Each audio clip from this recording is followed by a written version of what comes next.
This is TWiT. You know, okay, I'm going to give you both sides of this argument.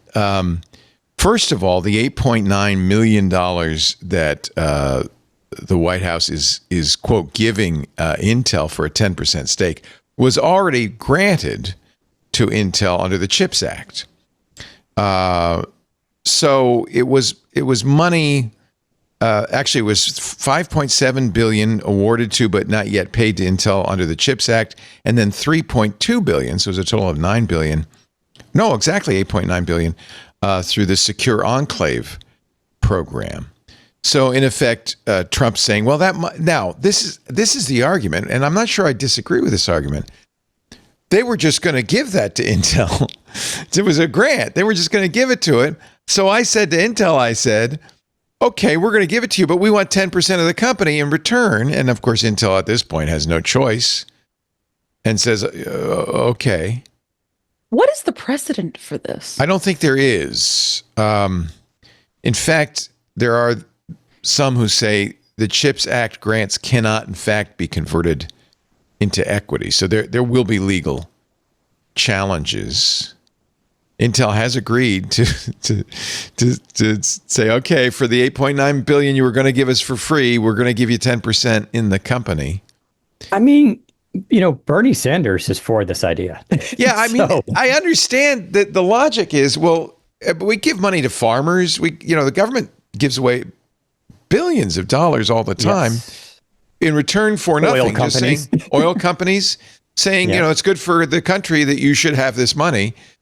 Why not take a little bit back? They did that the last time I can remember. The precedent is the bailout of the auto industry in 2008. Remember, they said, we want this money back. And Republicans were saying to let those companies die. Right. That was their position. Right.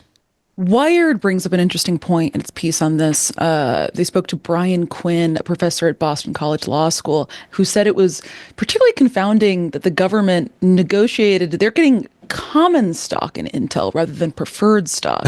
Quinn said, "It strikes me as a colossal waste of time. The government said it wanted to ensure that taxpayers got something back from this, but it's unclear how this investment will do that. If it were preferred shares, it could have included mandatory dividends and ensured that the government gets paid back." I mean, I think that is a fair point, but it's a strange deal regardless.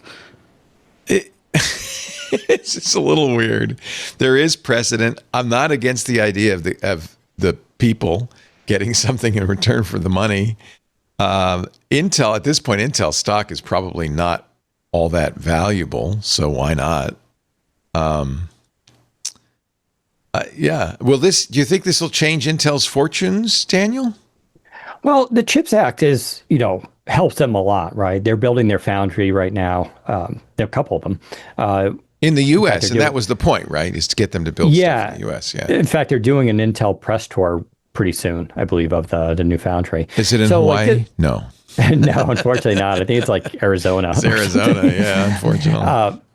But yeah, I mean, this really helps them, right? And it's good for the United States, let's be honest, because you have China and Taiwan and that whole issue there with, TSMC. And so we need to have these fabs back in the United States, just for security reasons, because a lot of these chips are used for self-defense. They're used in rockets. They're used on all sorts of things, not to mention, of course, all the phones and stuff that powers everything. So this is a smart investment by the U.S. And I think it's a legit question to be like, all right, if the U.S. is going to give billions of dollars, should they not have equity in these companies? Now, I'm fine with this. Bernie Sanders is fine with this. I'm a big fan of Bernie Sanders. It's just, everybody's just like, why are Republicans, technically MAGA, Trump, supporting this? Especially they go after socialism all the time, but this is like literally the definition. This is socialism, the government owning private companies. So and that's the weird thing with Trump is like sometimes he does things that the left should have been doing for a long time, like trying to bring jobs back to the United States. There is a legitimate concern. Ben Beharin brings this up. He says, once the government becomes a stakeholder, or will they then strong-arm other companies to buy from Intel because, well, we have 10% stake in it? Sure. And that would be problematic if you go to Apple and say, well, you really it would be nice. Thank you for the gold statuette. But that we've invested. Yeah. And with Trump's approach to things, like that could happen. Kind of almost what you would expect, right? Yeah.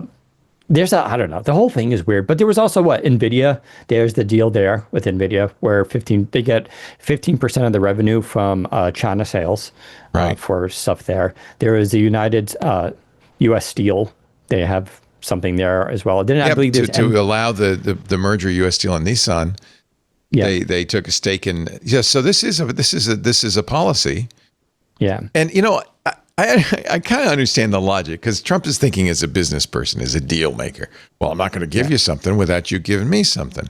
But there are down the road consequences. There are legal ramifications that make it just a little bit more complicated than just a private deal between two people. It's the U.S. government. Yeah, I mean, we're just talking about Qualcomm and AMD, right? It's just like, where are they in this, right? Right. So, and remember, 2 weeks before this, Trump says the CEO of Intel, Lip-Bu Tan, should quit because of his ties to China, which I think he says just because, well, that's a Chinese name, isn't it? When Lip-Bu Tan was the CEO of an investment firm, they had investments in Chinese companies some of which were run by the Chinese military. I don't know if that means he has ties to China. It's interesting, I guess. That's the other irony here is, Trump goes after China all the time. Right. This is the China model. Right. And he's changed his tune on Lip-Bu Tan. He says, oh, he's good. He's good now. I got it. Yeah. He's good. Hey, I hope you've enjoyed this little snippet from a much longer show we call This Week in Tech. If you want to see the whole thing, there's a link down below. And you know what the best thing to do would be? Like and subscribe. And thank you so much for watching.